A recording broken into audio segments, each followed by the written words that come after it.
Wait for it. And I wait for it. The data is being sent. The data, and then there's always a delay, folks. You know it. But I'm the doubting Thomas of the internet. I have to see it, or it isn't real. It's not real until I see it. I need to see. I have seen it. I have seen it. My hair is ridiculous. My hair. Why? I mean, come on. What's going on? Really? I mean, yeah. This is just. I don't like it. What are you gonna do? What's up, everybody? Good afternoon to all my East Coasters. Good morning to all my West Coasters. Hope you had a good breakfast. Good evening if you're in an evening time zone. And of course, to everybody in the future, to everybody who is a day ahead. Good future. Happy future. I hope all your dreams have come true. And I hope that you figured out climate change for the rest of us.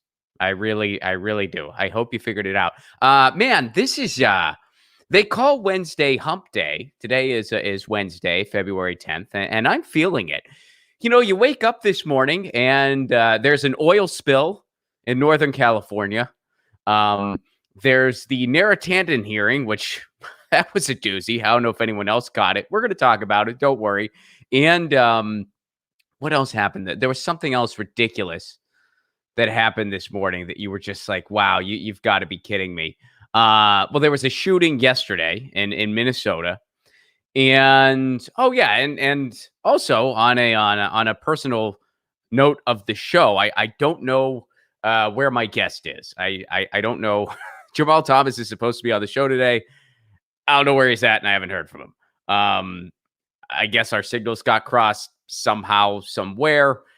If he comes on later, we'll bring him in. If not, I guess I'm just flying solo today. I don't know what to make of it, folks. But first of all, special thanks to everyone who makes this show possible. Our friends over at ZT.com, ZHITEA.com. Their tea kind of rules, and you can get their tea wholesale now because of the pandemic. That's ZHITEA.com. Also, our friends over at triageoil.com, TRIAGE oil.com. Trendy name makes topical paint oil you put on your body. You guys know I use it on my neck, and it works wonders. And finally, our friends over at Indie Left. Indie Left is the only place to find all the articles and videos from all your favorite content creators and outlets. I'm there. They update the platform twice a day. So to learn more and subscribe to everything they got going on, as well as joining their Discord community, you can join their Discord community. Go to independentleft.media. Oh, also, yours truly has done their theme song. All right. So that's what's going on today. That is what's going on today. What a Wednesday, man. All right. So let's go. We'll go environment first. We'll go environment first. And for anyone just tuning in, I don't know where Jamarl Thomas is. He's supposed to be my guest today. We were messaging back and forth on Twitter. I went through the messages again to make sure I sent the right date to him. I was like, maybe I sent the wrong date and I got my signals crossed, but it was definitely today. I don't know. I know he's been going through a lot with his channel, and that's actually a big part of what I wanted to talk to him about today. So, you know, maybe something just got lost in translation. You know, if he sees this and hops on, awesome. If not, I'm sure. Yeah, I guess we'll figure out what happened. I'm sure there's some explanation. But yeah, I haven't heard from him as of now. So let's go to Northern California, shall we? Look at that. Look at how gross that is. That's an oil spill. For everybody listening to the podcast later, we're looking at an oil spill, and it's really gross. Chevron oil spill. State emergency officials say a pipeline containing a mixture of oil and gasoline is leaking 5 gallons a minute into the San Francisco Bay. 5 gallons a minute. Here, we'll watch some of this. Look at that. So that's oil all over the bay. That's just oil all over the bay. 5 gallons. I mean, that's a lot. That's what that is. That's a freaking lot. Look at how disgusting that is. Look at how absolutely disgusting that is. And we're told we just can't do anything about this. We're told that we just can't possibly change this. We just can't possibly do any better than this. Well, let's see what ABC's saying. So this happened, I believe, this morning. So here's what ABC's saying about this whole thing. I'm really scared. Neighbors sound off on 600. Okay, so it's up to over 600 gallons as of 2 hours ago. So it's probably even more than that right now. But as of 2 hours ago from the recording of this, 600 gallons. There's another. God, look at that. I mean, you just see, you see this beautiful body of water and then just this slick of oil poisoning it. And then you take a step back and you realize we did this. We freaking did this. I think Jamarl's here. Yeah, Jamarl is here. What's going on, man? I saw a tweet. I'm sorry, man. This week has been very weird and very intense. I saw a tweet from somebody who was like, "Hey, we're waiting on you to run." I was like, "Oh, shit, it's supposed to be on run." How's it going, man? You doing all right? I'm doing all right. What a crazy morning, huh? Between the oil spill, Narrowtandon's confirmation. Do you wake up in the morning, Jamarl, and you're just like, what the hell are we doing? What the hell are we doing? Yeah. There's a lot of mornings. There's a lot of mornings where that happens, right? Yeah. Look, I think part of the oddity of our world is that there really isn't a point to it. Right. It's basically, people don't necessarily like the radical freedom that's associated with that. You go out, you do whatever you want. And that's not entirely true. But from a larger context, it kind of is. Meaning you have restrictions and everything else. But basically, whatever you do, you can do. There's no God to tell you one way or the other. All of us come together and we figure we're going to end up doing this. And we plod along in the dark. And people say, hey, I know. Let's try to make as much money as we can possibly make. Let's make that the objective. And other people are like, well, wait a minute, that may have certain consequences. I mean, what about people's livelihoods? Capitalism, the greatest thing ever. And they push that way. And it makes sense in the sense that you have all of these incentives and everything else that go along with people making their cash and everything else and leaving people on the side. But everybody pushes in their own direction. And the wild part about this is there are things that we can push for the betterment of all of us. Those spacecraft that are going across and trying to get to Mars at this point, there are 3 different countries. Where those spacecrafts are landing on Mars, and all of them are doing different things. That is euphoric. That is euphoric. And that is something that we can also do. We can have scientific pursuits. We can try to do things for healthcare. We don't do those things. And, the wild part about it, even within the context of our capitalistic system, those things can be done. That's the wild part. Medicare, all of the countries around the globe basically are capitalist countries with a minor exception of a few. And even the ones that are not still engage in the capitalistic pursuit of making cash. So it's not a situation where you can't provide healthcare because of capitalism. We just don't do it. Or you can't provide people going to school. Yeah, you can do that. We just don't do it. Those things are problematic. I mean, and then you go from that to larger aspects of the world. To me, those things that are directly relevant to the individual matters more. And once those things are settled, the individual's perspective kind of widen to other things. Deal with the poverty. And that's what we don't touch. And until that becomes one of the main things where people are out of this thing where they have to work 9 to 5 or 9 to how many hours. And, they're breaking their backs doing one thing or the next without any ability to kind of look at their world and decide what they want to do as individuals. And worse, that work becomes the thing while screaming that they're free. If you work 12 hours, you're not free. I'm sorry. And there's a difference in those things. Our world shouldn't be this way. And I like how you went philosophical right away, man. I think that's why you and I have always gotten along. You have to, because you have to make. No, I agree. Well, the thing is, if somebody is arguing to me and they say capitalism is the greatest thing ever, I can't stop that argument. That's his point. That's his opinion. He can, as long as he's in this kind of subjective space, I can't touch him. The moment that you try to get literal, though, and you try to compare that to something in physical matter reality, I'm going to bust his ass. Because that's where it starts, right? But I can't stop his point of view of saying, I think this is the greatest thing ever, especially if I don't care about the poverty. I don't care about people not being able to eat. I don't care about and you have some libertarians that say that is great. I like this idea of private fiefdoms fighting other fiefdoms. Get rid of the government and just let those things fight each other. But when you get to the point of saying, well, what is the point of this? And if the point of this is there's no point, then at that point it's choice, our choice, collective choice. So Yeah, I mean, I don't know how else. It seems that it has to start from there. If I'm, just being bluntly honest from the standpoint of why do you have an opinion, or why do you look at this in a way that you look at this? People can organize the world any way they want. You just have to accept the consequences of it. My thing is, go for it. Don't you think that people make these false associations to capitalism to apologize for it? Like, do you think that happens? Because that's something that I see more and more of that we're finally starting to break down. People make it out like wanting to innovate or wanting to create or wanting to contribute to society can somehow be attributed to capitalism, which is a bunch of bullshit. That has nothing to do with capitalism. That has everything to do with the human condition. But we're brainwashed to think that such a pursuit can exist without capitalism, and it's a straight up lie. Yeah, it's a total lie. But those people are born and raised in a system, and that's all they know. Like, it's almost like many people think they think for themselves. Oftentimes, not really, they don't. You're born and you're raised, and from the time that you're born to the time that you drop dead, things are dropped into you from the larger society and from your parents, and things about right and wrong, about the law that will hit you in the head, and those type of things. Meaning you are basically your environment. With some modicum of that's you.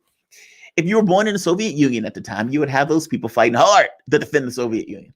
They do the same thing for this. And they associate that stuff with the economic system because this is the only economic system they know. And they don't have enough sense to realize that that's not an issue of the system itself. That's an issue of being a person. People create technology because people try to find easier ways to do things. It is endemic to the human condition. The wild part about that, though, is you can make a case that says capitalism will produce certain things. Like, would it produce something that makes people profit? Yes.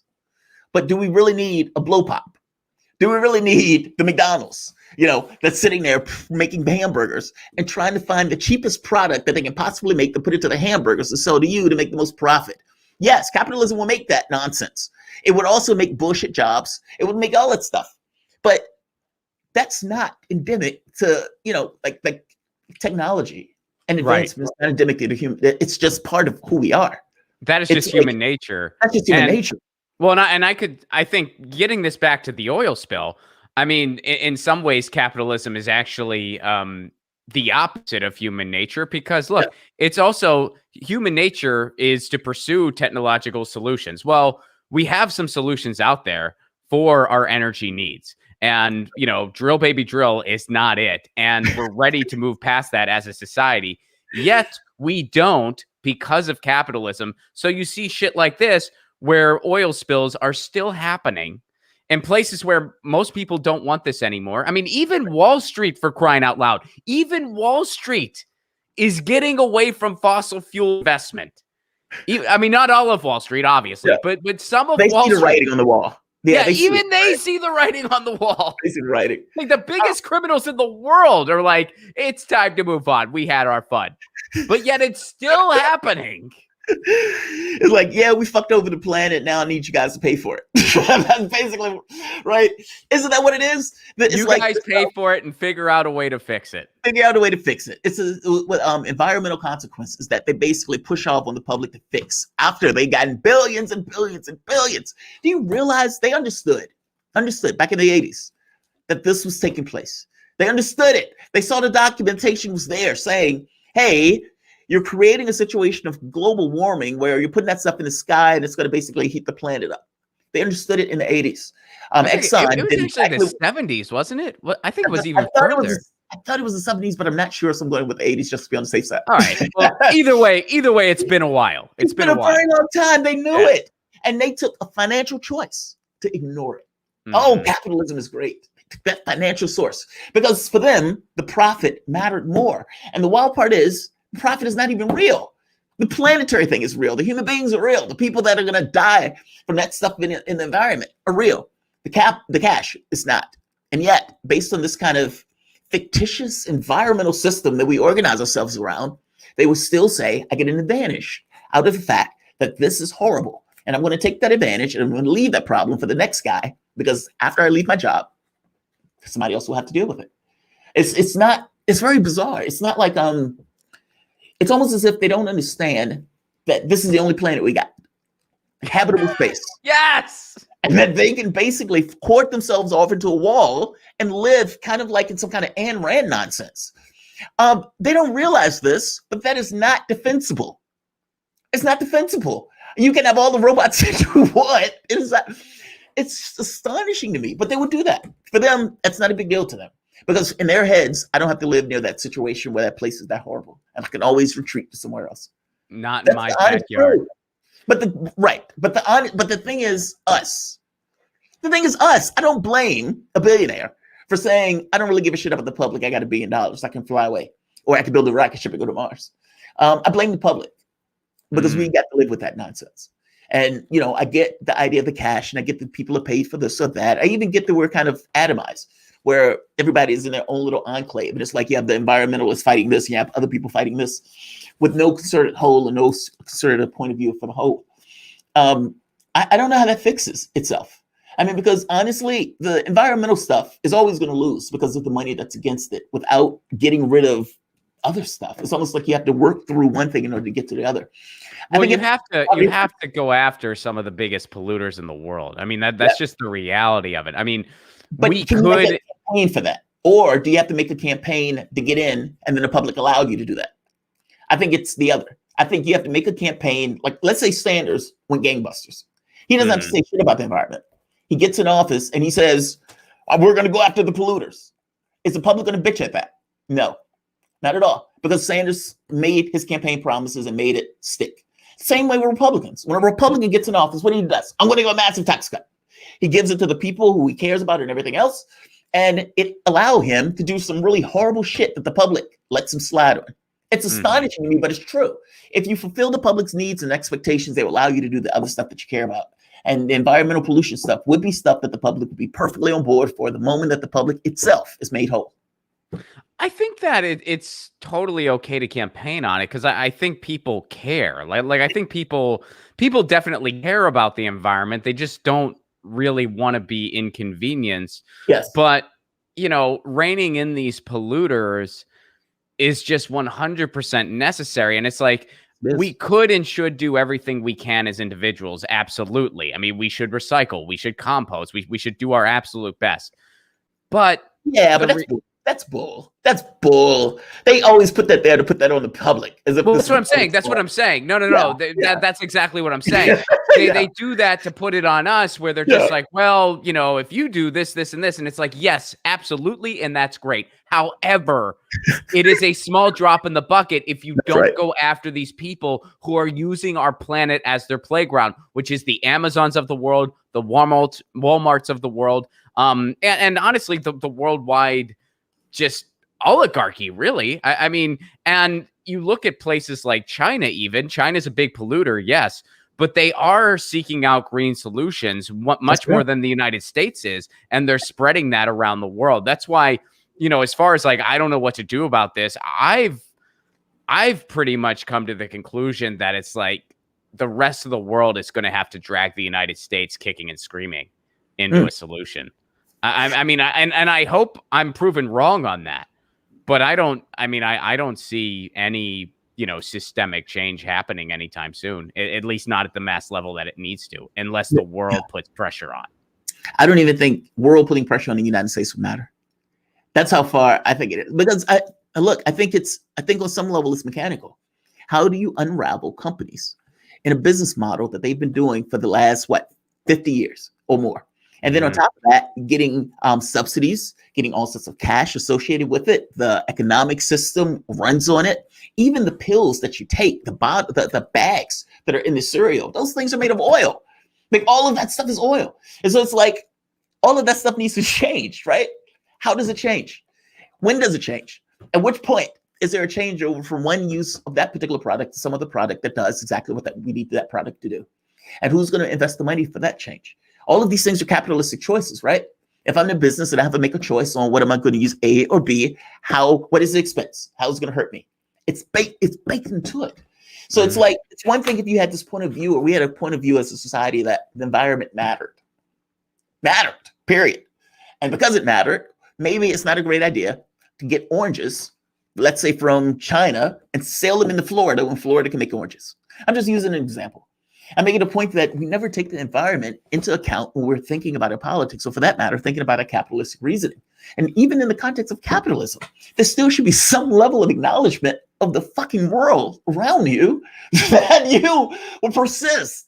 Like, because it gets bizarre. It's almost as if it's a death cult, where the notion that this planet has limits doesn't apply.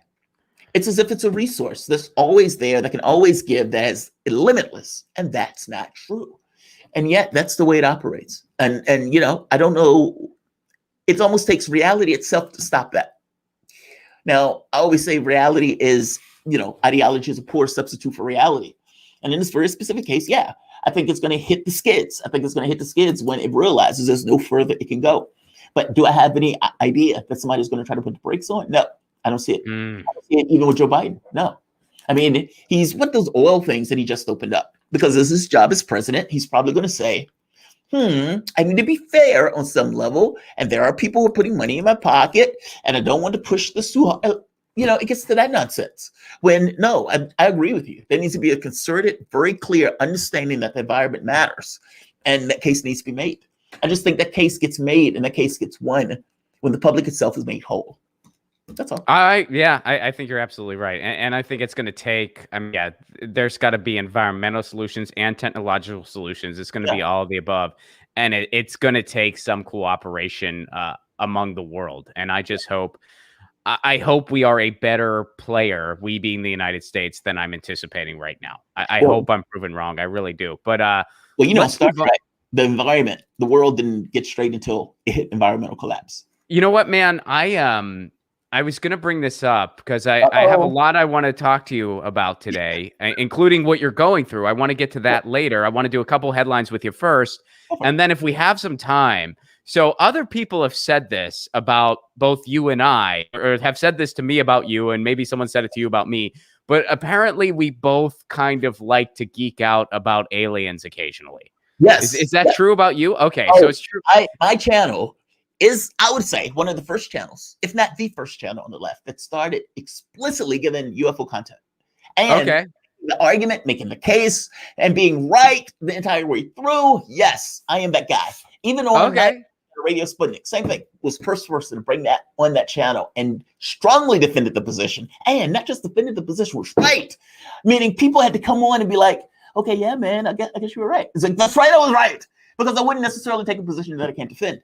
All right. Well, so I wanna ask you about later. Let's not. Yeah, right.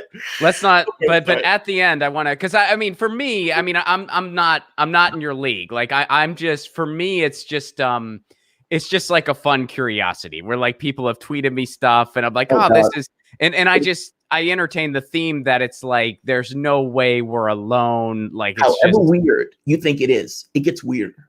All right. You realize there's some stuff that I don't even cover on my channel, even though it's perfectly true. Like Bob Bigelow. Bob Bigelow was the guy that was at the center of the UFO thing.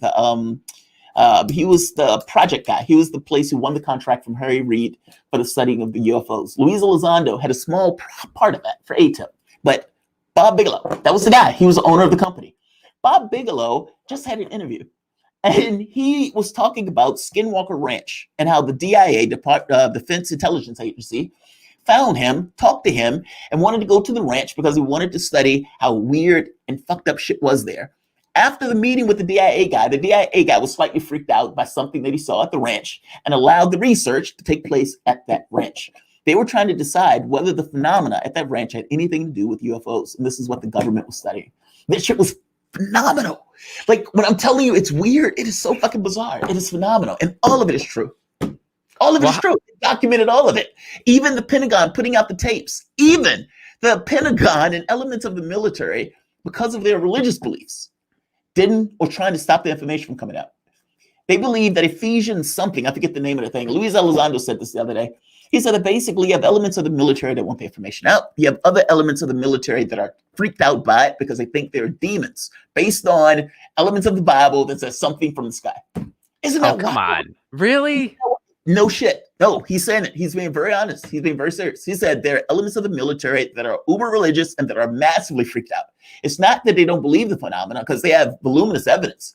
The issue is that they wanted to come out It's like if a bear comes after you and you put your head under the covers, the bear can't get you.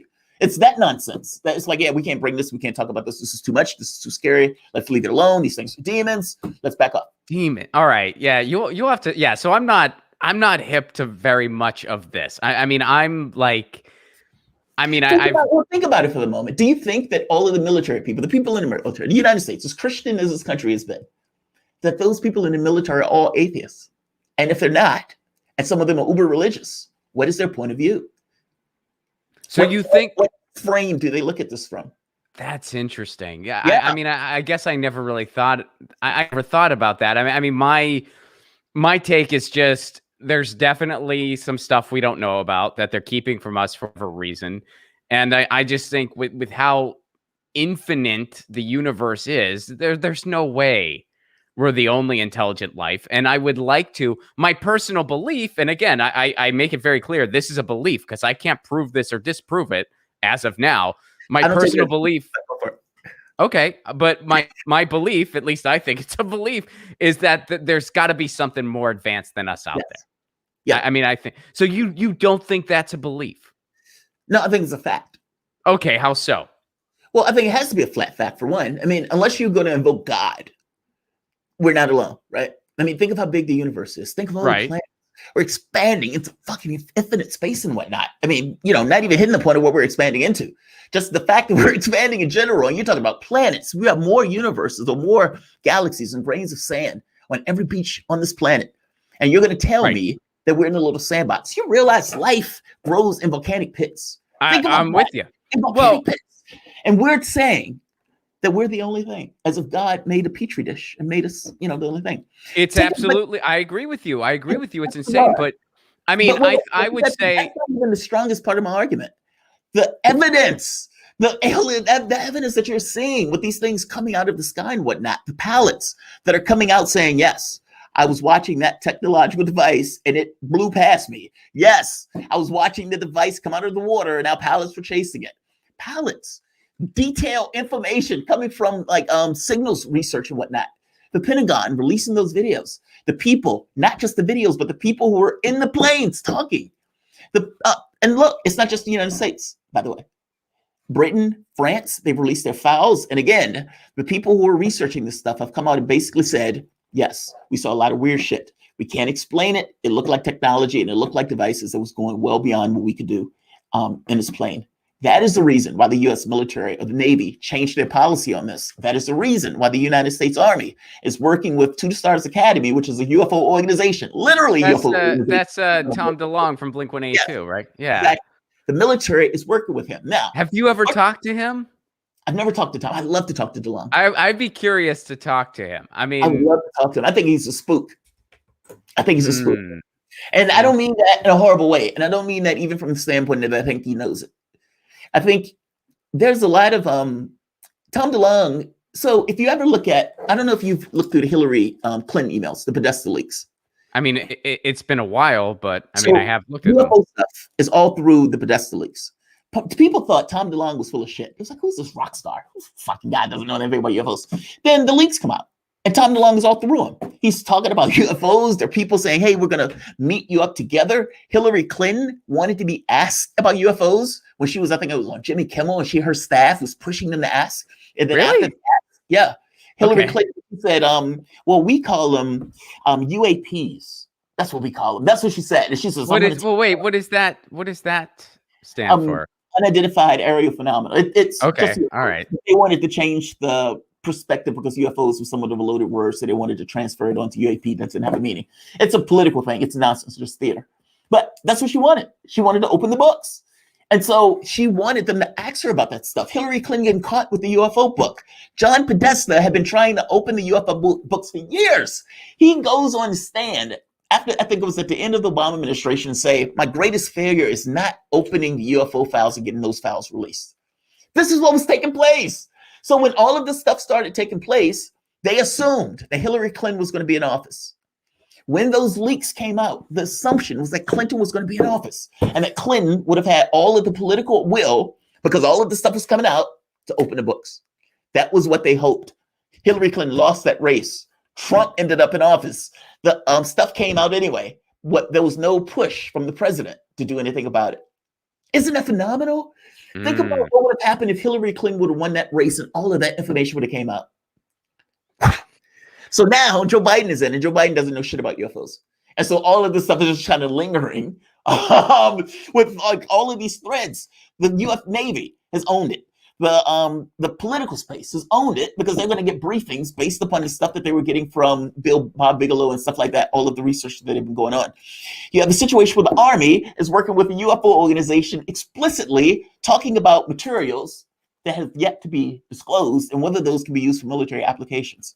I don't think our military will be getting involved with a UFO organization, or for that matter, pulling down signal data, or for that matter, Congress being willing to take information on it if it wasn't legit. It is legit at this point. And from this standpoint, for people who are saying it is not, they need to explain why all of these people all of a sudden on it. They need to explain all of the signals information. They have to explain all of the pilots, some of which were flying after 9/11 to keep this country safe. They need to say that all those guys are full of shit. They need to explain all of the pilots that was in the New York Times talking about, yes, we're seeing these things. These things were flying around us. They need to deal with the ship people who say, yes, it came out of the water and blew past us. They got to explain all that. And if they can explain all that, fair enough.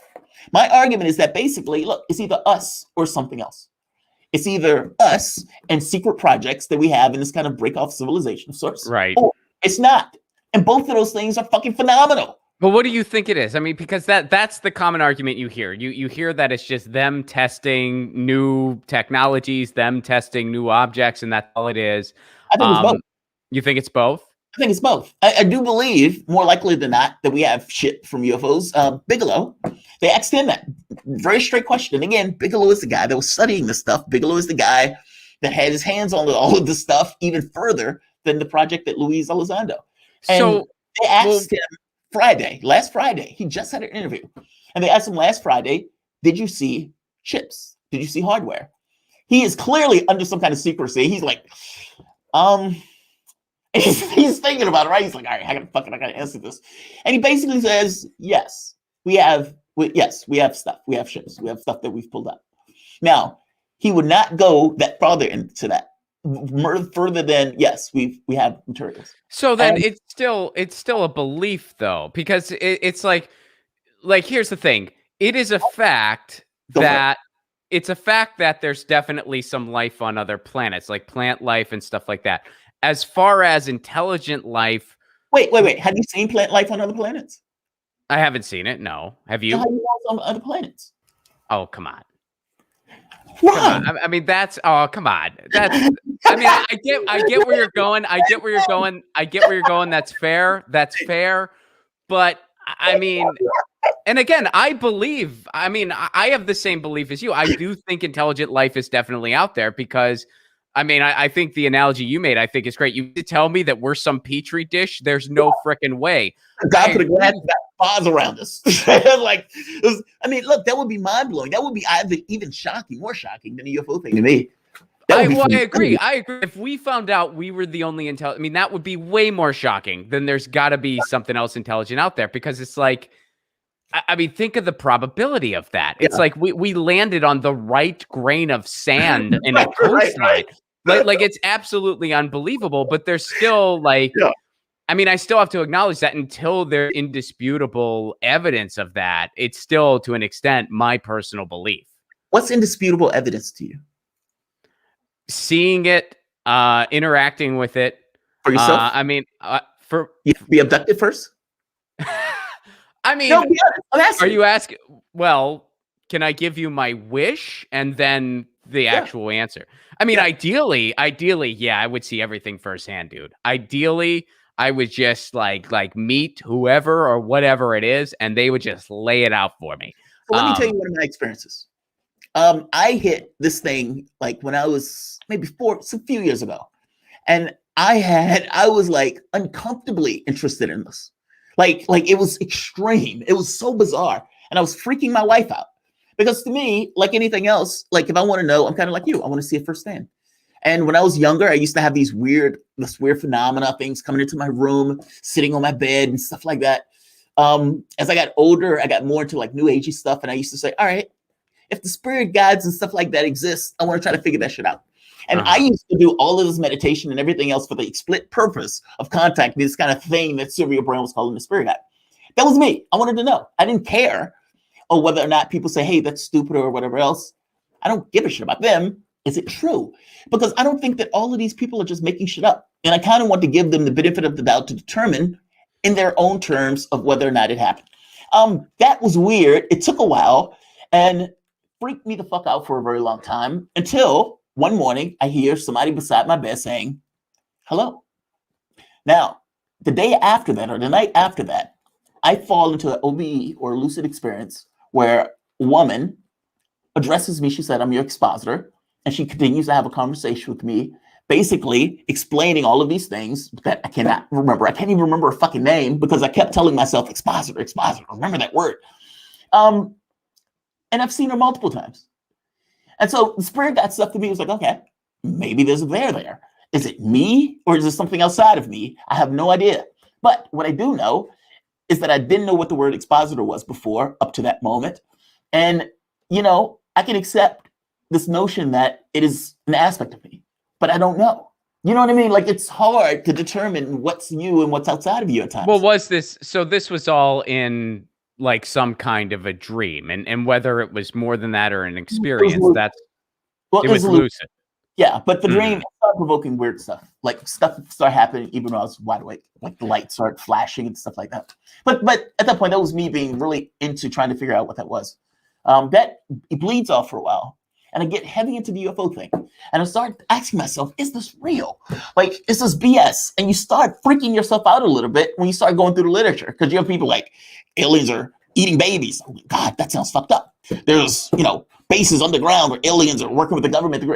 And after a while, you say, okay, I think that shit is insane. Even if it's true, I don't know. I don't want to go there. And so I started looking for things that, all right, what's more legit? And what are the defensible positions regarding the UFO experience? And so I started catering more to that. And I started even getting into some people who were into like CSETI or some of this other thing, Mission Rama, who would say, yeah, we contact aliens and we contact with them. Okay, fair enough. Do you do it for real? Now, South Africa, they use it there, but there's other groups. Mission Rama came to the United States and they went up to Mount Shasta, I believe. And the people who were on Mount Shasta, it freaked them out royally. Now, the reason, and I'll get to my point. The reason that it freaked them out because they went up there, many of them were UFO people, and they were just researchers, investigators, never seen anything. And Rama basically said, look, there's going to be a sighting here, and we're going to bring something here. And you need to listen to us as we go about this. They say, okay. And they start seeing weird stuff in the forest. They start hearing weird shit in the forest. And what's her name? Paola Harris. Paola Harris says she was terrified. She said, like, she talks about like how she sees something. It looks like this big being. And he says something to her, but she's like shitting herself because she's so terrified at the moment. Now, I accept that response because she should be terrified in that moment. I expect the person to be terrified. And when people are full of shit and they're acting like, I said, hey, why did you pull me out of my car like that? Those people are full of shit. That response is normal to me. That response makes all the sense to me. When I was younger, after that, I started looking into the stuff myself and I started saying, all right, how do you contact these guys? And basically, it was in very similar ways of contacting spirit guides. That was weird to me, but I started realizing that there's an overlap in the stuff that people talk about from a new age stuff, from a UFO stuff. And there's some interaction between the two. This, to some degree, gets at why the DIA was looking at Skinwalker Ranch to figure out what the fuck was going on with aliens and see if those things were related, because oftentimes those things are intermingled. After doing a lot of meditation and everything else, like trying hard, and following basically what these guys were saying in regards to contact, again, holding them at their own level, weird stuff started happening. So one, craft. My wife was with me on both of these occasions. It was this thing that flew by us. And it looks like an egg-shaped thing. And I'm like, hey, did you see that? And she says, yeah. I was like, what the fuck was that? She says, I'm not sure. Now, both of us were standing there, right? So I was like, all right, you push that off. We're in Egypt. We're driving past the thing. I'm looking up the stairs. I'm looking at the stars. And one of the stars blow up to the size of like a sun. I hit my wife. Oh, my God, look at that. Look at that. She turns at the last moment as we're going downhill. And it goes, it's like, motherfucker, she's always there. But she's like never looking in the right moment to see shit like that. Now, the blow up thing is something that you can find online sometimes that happens where people will look at a star and the star blows up to the size of something when you think at it. The thing that freaked me out, though, all that stuff is perfectly fine. The thing that freaked me out, I am in my bed. I am asleep. My wife is with me to the side of me. I hear something upstairs. I get up. I go to the door and I'm frozen. I cannot move. And my wife says, "Are you okay?" I said, "I can't move." And I'm hearing something come down the stairs. I am terrified. I've never been this scared in my life. And I'm screaming in my head, "No, no," as loud as I can. And I wake up so embarrassed. I felt like an asshole. Because basically, right, it's like at that point, I was like you. I want to see it. If there's a thing there, I want to see it. I want to know what it is. And in the moment where the opportunity potentially presents, even if it was purely subconscious and fucking with me, I freaked the fuck out. I didn't know I was in my subconscious at that particular moment. I thought that was just me. And I lost it. So everything stopped. All the weird phenomena, everything stopped for like a month or two. And then it happened again. I am laying in my bed. My wife is beside me. There's something upstairs. At this point, I cannot even get up. I am freaking out royally. And I hear my wife, as something comes downstairs, says, "Hey, don't stress it. You wanted this. You can't do anything about it anyway. Just calm down." Now, my wife would never say this to me. My wife wouldn't be the calm one in that moment. She would not, I promise you, she would not be the calm one. I would be the calm one in that moment. But I was freaking out. But after she said it, I was like, all right, she's right. Just keep your shit together. Keep your shit together. And I started talking to myself like I was when I was skydiving. Keep your shit together. Don't embarrass yourself. Just keep your shit together. I hear something come into the room. And my fear kind of gave way to curiosity. Like at that point, I was like, well, fuck, I want to see it. It's here. I want to see it. You know, I want, what's... And the paralysis let up. And the paralysis let up just enough for me to tilt my head over to see a black woman staring at me. And I say, bullshit. This is not real. Bullshit. Now, I hear the conversation going back and forth. Oh, he's curious. He wants to see. He's curious. So wait, well, what conversation? Was the black woman talking to you at this point? No, she wasn't talking to me. There was a conversation going on between whoever else was in the room. The only person I heard, the other ones I couldn't necessarily see. Look, this can be my subconscious fucking with me. Sure, absolutely. But it kind of really doesn't matter. In that moment, I didn't know. And in that moment, that's how I responded. I was freaked out. I was freaked out. And it took me a while to kind of talk myself down and even get to the point of being able to look up and figure out who the fuck was around me. And I got to be honest, in that moment, I don't give a shit that I was scared. I wanted to know. Sure. I don't care. And that fear gave away very quick when it was, all right, it's here. Nobody's hitting me. I'm not being beat up. What the fuck is out there? You know what I mean? It is no, dude, totally. And I think that, I think there are a lot of things that go on in our subconscious. There are a lot of things that have occurred that, yeah, we cannot explain, and we're constantly seeking truth. Yes. And, like just getting back to the main theme of this, I mean, to entertain the idea that we are alone in this infinite universe, not only is it absolutely like so incredibly unlikely, but holy shit, is that a boring thing to entertain? It's just sad. I mean, how freaking boring can you get? Now, I mean, and we can, have the philosophical discussions of like how much of this is our belief, how much of this can we say is pretty much down packed. And I think there's kind of some ambiguity there, like there really is. I mean, you bring up, it's like, well, yeah, plant life is a fact. Well, have I seen it? No, but on the same token, I mean, people use that to justify the existence of, like people use that to justify the existence of God, which that's another thing. I can't prove or disprove that. I can tell you all of the man-made gods. I don't believe in any of those. There's 3,000 of them. I don't believe in any of them. But as far as, is there something beyond us out there, that I can't prove or disprove yet, neither can anybody else. Yeah. So, but it's, do you think, well, like, so, to put a period on this, because there's a couple other topics I want to get to with you, but do you think we're going to know more, confidently know more in our lifetimes? Yes. You already do. I hope you're right. You've had confirmation. This is what this is, confirmation. It's not disclosure. It's not, Joe Biden coming out with an alien saying, here's a vehicle, I'll see you bitches later. But it is, for all intents and purposes, confirmation. I mean, think about it, Ron. Your government is literally getting briefings on UFO information because they realize that the stuff is real. You have your military working with organizations that are specifically using and working with UFOs. To the Stars Academy talking about they're going to build a spaceship. You have the Navy getting information. You have the Pentagon releasing multiple videos. Like, you have pilots who are out there talking to the audience, talking to the crowd. What else do you need? That's your reality at this point has basically accepted this is real. I want more intelligent life to come down and be like, look, here's our rule. When you, they would never do that. They would never do that. Why would that's what I want. You said, what more do you need? That's what I need. I want them to come down and be like, listen, we never meet with anyone until they eradicate war. And we've been waiting on you motherfuckers for a long time. Everybody else figured it out except for you Earthlings. What the hell? So now we're interfering. This goes against the rules, but now we're interfering. Eradicate war, you idiots. And then they fix it for us. That's what I want. I think that would break the rules. Because look, to me, rules are meant to be broken. If an alien craft lands on any part of this planet, all hell would break loose. All hell would break loose. Agreed. And by the way, how could, say for the moment, you had an intelligent species that was benevolent. Say they were benevolent.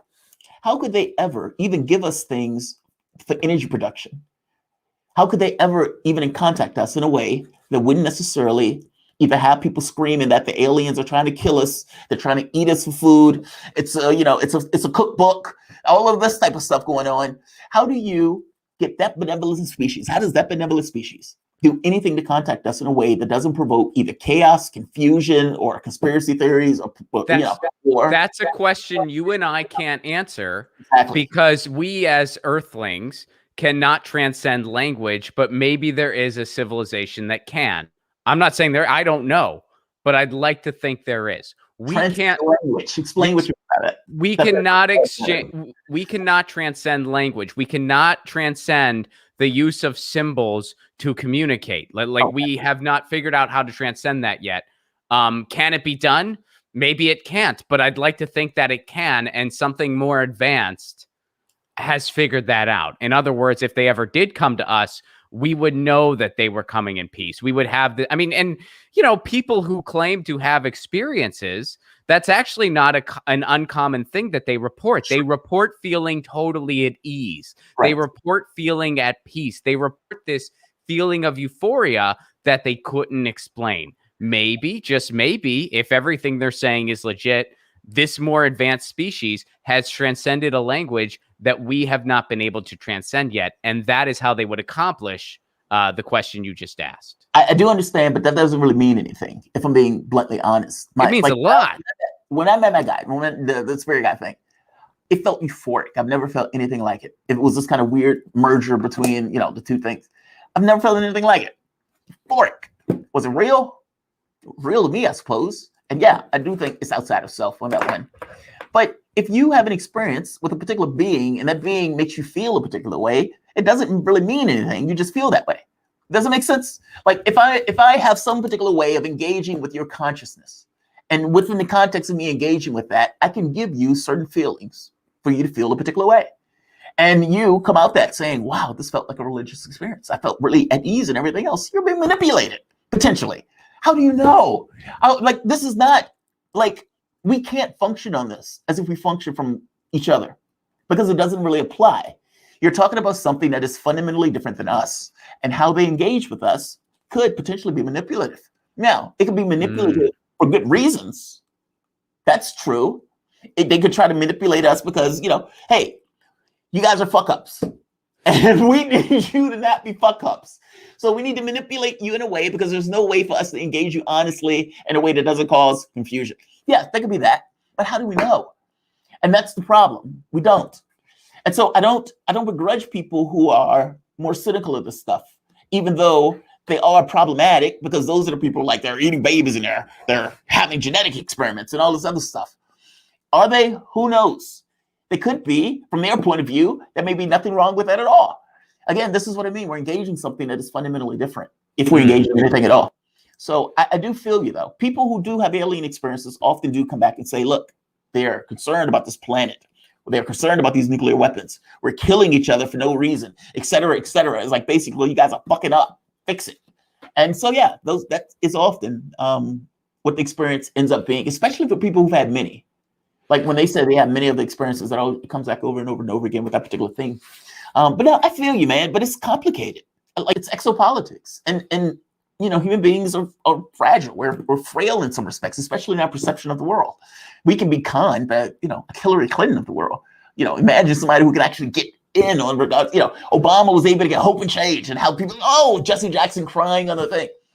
What if you can just engage an individual in their psychology, or for that matter, their feelings, in a way that elicits that stuff without it necessarily being legit or honest? We're dealing with different things. And those things may actually be able to engage with consciousness in a way that we are not familiar with. No, it's a big deal. And it's weird, it's strange, it's interesting. There's all sorts of philosophical things that come up. There's all sorts of things in regards to how do you trust other species if we can't even trust ourselves? Yeah, it's a fascinating topic. I'm sorry. They say I'm on Young Man. We covered it. Right. People wanted alien talk. They just got it. So let's go straight to let's do this real quick, and then I want to go to you to end the show here. But I want to do one more quick headline with you. Biden administration plans to continue to seek extradition of WikiLeaks Assange, and this is official. They're trying to overturn the ruling to not have him extradited. Yeah. And by the way, you would think that Joe Biden would try to be like President my boss, Barack Obama, and not have him extradited. Even Obama didn't go that far. And Obama was abysmal when it came to press freedom. Yes. He was absolutely abysmal. Even he didn't go that far, though. The Trump administration did. And now the Biden administration is continuing it on. They're trying to get him extradited. And you know what's crazy? I bet if one of us sat down with Joe Biden, or anybody for that matter, it doesn't have to be one of us, and they asked him to explain the charges against Julian Assange, I bet you he wouldn't be able to. What do you think? I don't believe he'd be able to either. I mean, because Obama made the point of like, this is a slippery slope. I mean, if you can go after Assange, you can go after pretty much any publisher. I mean, for God's sake, Washington Post, New York Times, The Guardian, all of those guys was writing the stories that Assange and WikiLeaks were putting out. Why aren't they up for grabs? Right. I mean, and the point is none of them should be. None of them should be. Exactly. But there's a gross double standard going on here. Like, he published things that put people in danger. Well, the same thing The Guardian published, the same thing the New York Times published. He was hacking. There's no evidence of that, none whatsoever. And you guys have tortured Chelsea Manning to try to get a fake confession out of her, and she still hasn't done it. She didn't do it. So it's like, what charges do you have? They have absolutely nothing. Absolutely nothing. It's I mean, I think Gordon Dimmick was the person who tweeted this, but he said calling this a kangaroo court is an insult to kangaroos. Yes. And yet Joe Biden, they want to. And by the way, the reason they didn't extradite him, by the way, it wasn't because over in the UK they're starting to see how ridiculous this is. Yeah. This is a worldwide effort of being horrible, but they decided that the U.S. prison system is just too brutal. Yeah, which is true, by the way. But it's sad they weren't like, this is absolutely ridiculous that we're even doing this. No, we're ending all of this right now. We're dropping all the charges, and we're going to give this guy a settlement so that he never has to work another day in his life. That's what should happen. That's not what's happening. The judge basically agreed with the argument that the U.S. put up. But it's such a weird ruling, though. It's such an odd ruling. Like, she's basically, I agree with all this stuff, but he's autistic, and he would sit there and murder himself because the prison systems are such rape factories. And it's like, no matter how much they do to stop him in his rape factory, he'll find a way to kill himself. And so, we can't send him. As if Belmarsh Prison is like laying on the beach. Right. He's in terrible conditions. I mean, he's in conditions where there's been COVID outbreaks. Wasn't it like some of the walls were like rotted out, so people were freezing? And was it like he was like using books to like as shelter horrible. Kind of? I mean, it's absolutely horrible. And the judge is like, we can't send him there because you guys are that much worse. That's Yeah. I mean, God, man, I can't believe they're torturing this man like this. And let's just be very clear: the torture is the point, not to get him back to the States.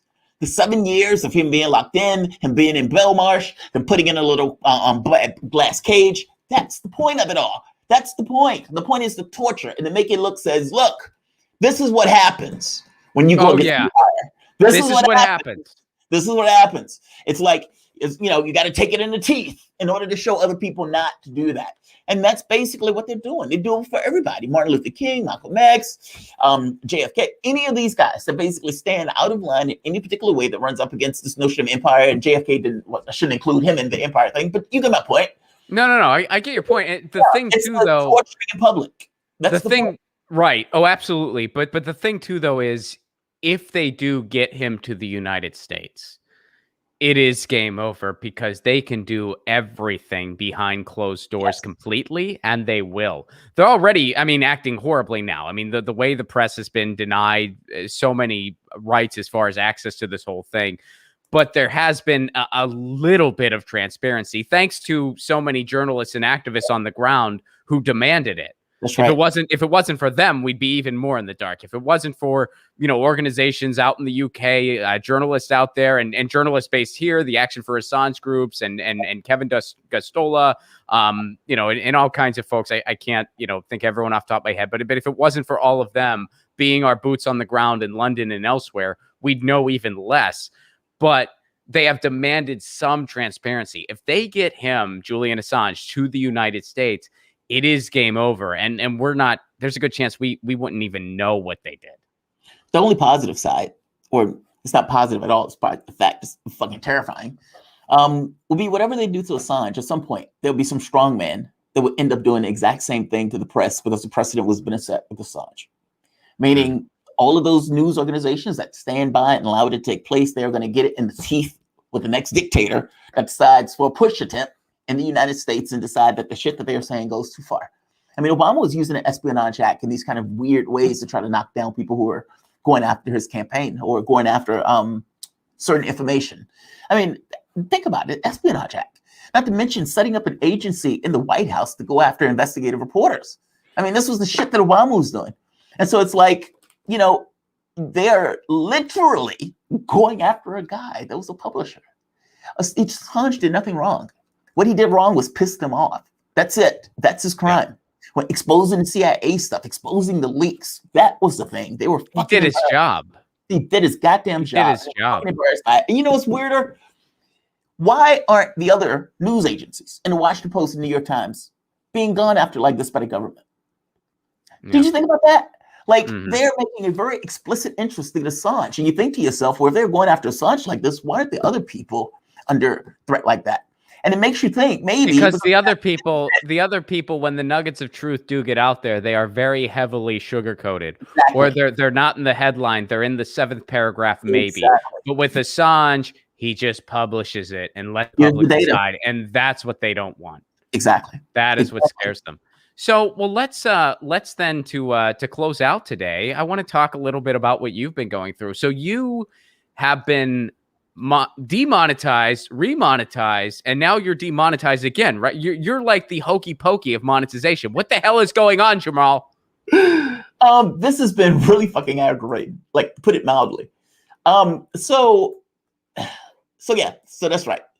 The other day, I think it was Monday. I forget the exact day when this took place, but I do a show, and the show I find out that my channel is demonetized. And what they basically said was you were doing data or content that was harmful. You're doing harmful content without showing me the content that was actually harmful. And I'm like, how the hell can you demonetize my channel for this? You're not even showing me what it is. You're just kind of randomly saying shit is harmful. And I flip out. I Twitter threads, I go after YouTube and everything else, Team YouTube.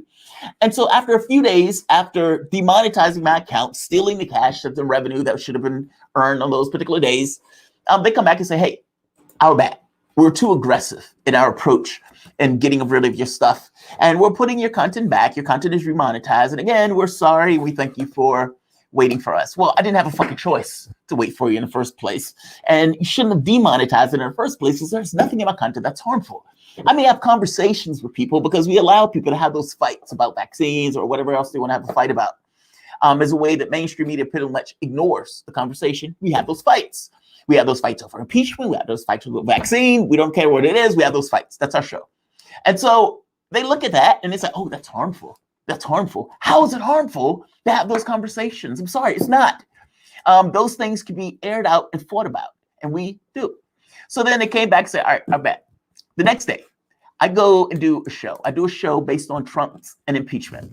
And my show was basically, for the soul of the nation, Donald Trump needed to be impeached. I upload a video, about a minute of Sidney Powell. It's unlisted. The video was never going to be labeled or anything like that. It wasn't monetized. It was just there for reference. I do my video. I'm doing a live stream. I referenced the video for Sidney Powell saying this woman is a lunatic and a kook. This is the stuff that she was talking about. I referenced her. So to explain, to just explain a little more of what that means for somebody who might not. So when you unlist a video, that means that means that nobody can see it. But as a creator yourself, it's helpful to you if you want to references, because what you can do is you can click that link yourself and then you can show it in the larger context of something. So that's what you're referring to when you say an unlisted video. Exactly. Yeah. Because the video was never meant to be a video in and of itself. It's just reference. Right. I am doing a live stream and I look and I'm down. Its content is blocked. And what the fuck are you talking about? Why is my content blocked? I do the video on Trump showing Trump talking in the middle of the thing. Basically, y'all are nice people. I show the thing beforehand. Basically, Trump's stuck in the crowd. I even go back and show the other stuff to Sidney Powell. But keep in mind, the entire intent and purpose of this is he's guilty. He's guilty. That was my argument. Meaning I gave context to all of it. It had nothing to do with the nonsense that these guys were talking about. In fact, it was the opposite of that. YouTube says I was pushing out either spam, scam, or deceptive content. I said, what the fuck are you talking about? You're just giving your opinion on a thing that's... What the fuck, right? Like cable news are talking about it 24 hours a day. Yeah, they talk about it constantly. And it's like, how can you say that it's spam if nobody saw the video? The unlisted video can't, by definition, be spam. Nobody saw it.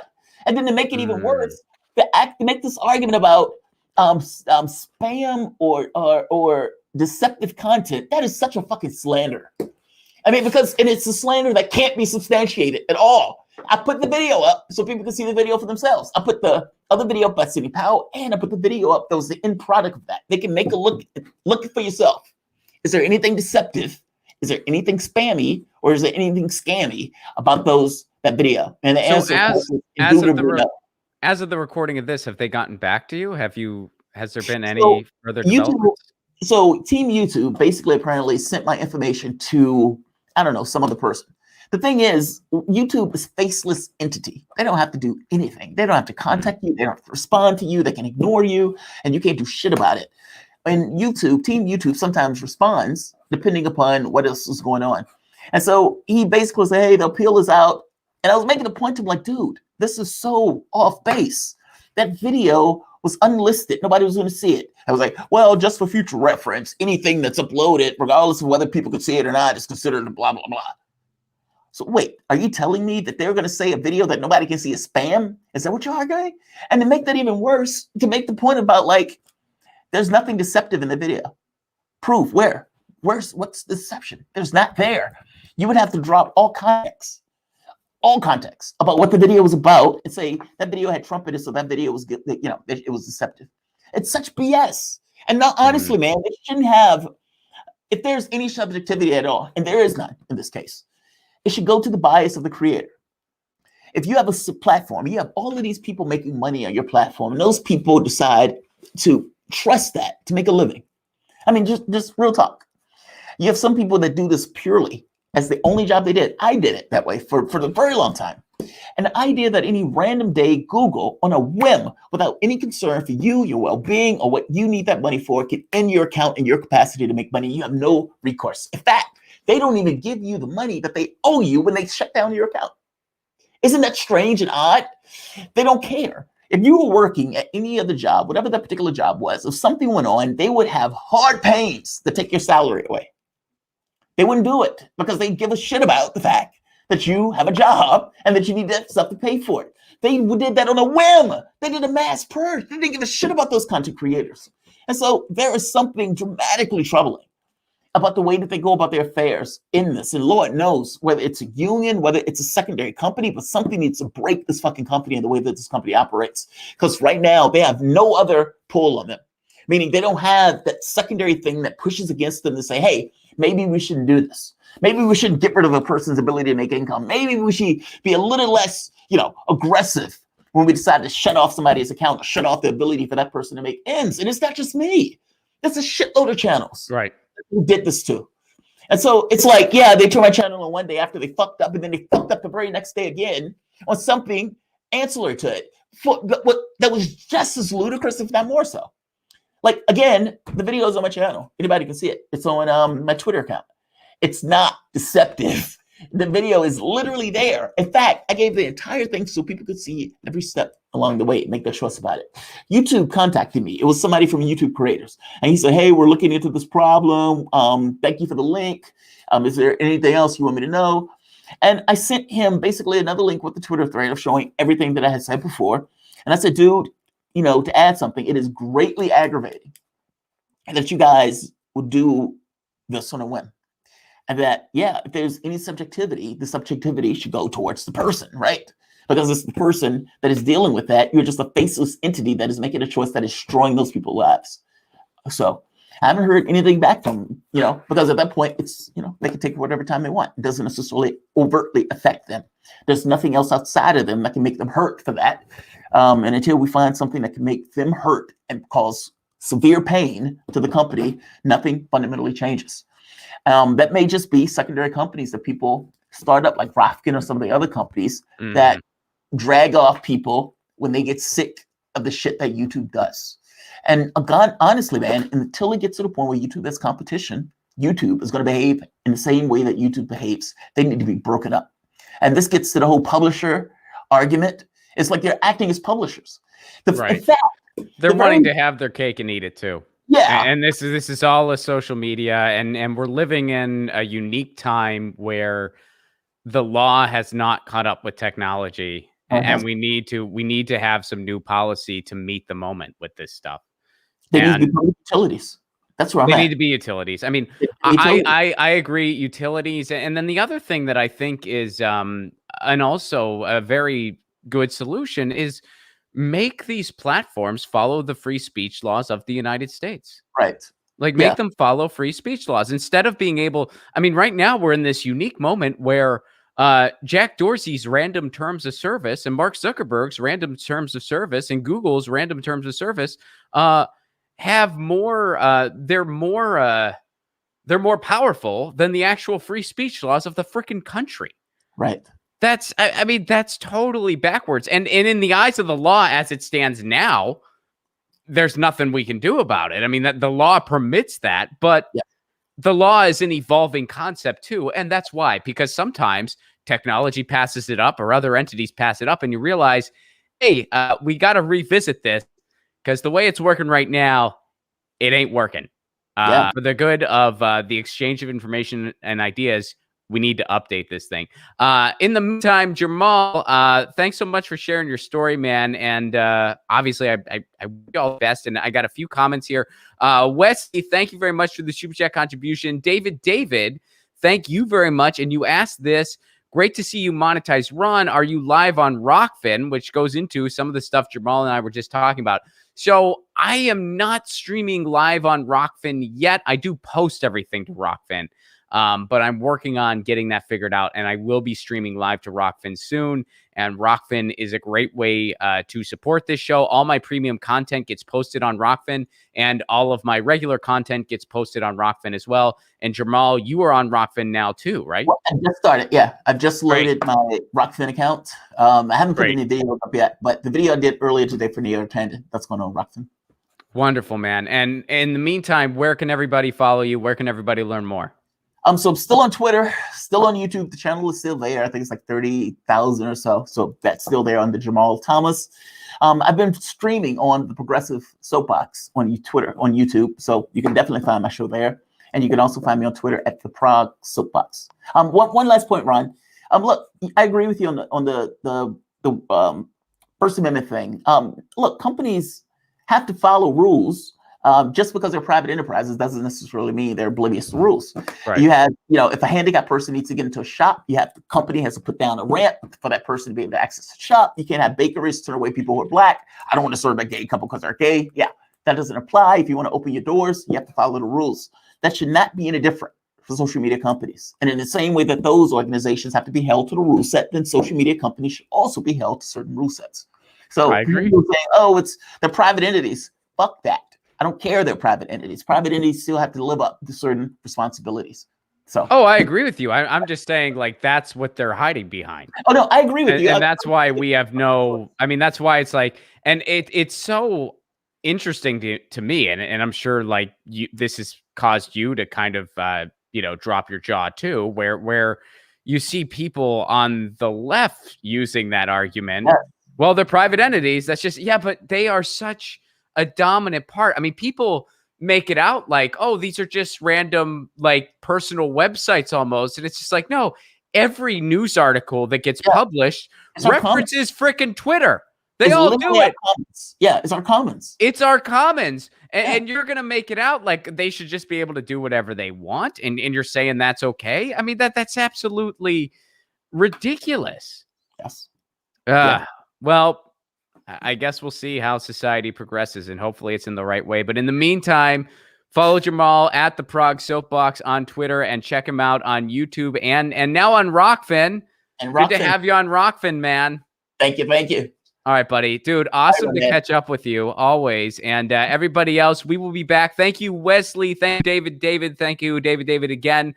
Your super chats do help keep the show on the air. And also, patreon.com/Ron Placone for a give what you can level. You get all kinds of exclusive perks, including my album and all kinds of other fun stuff. And I'll make you a theme song. Make sure you follow Jamarl. We'll be back on Monday. And in the meantime, by the way, there's going to be another Political Party Roommates coming out soon. I'll give you guys a foreshadowing on that now. That's going to be coming out soon. So keep an eye out for that. And in the meantime, you know the drill. Lucy says meow. I say peace. Peace.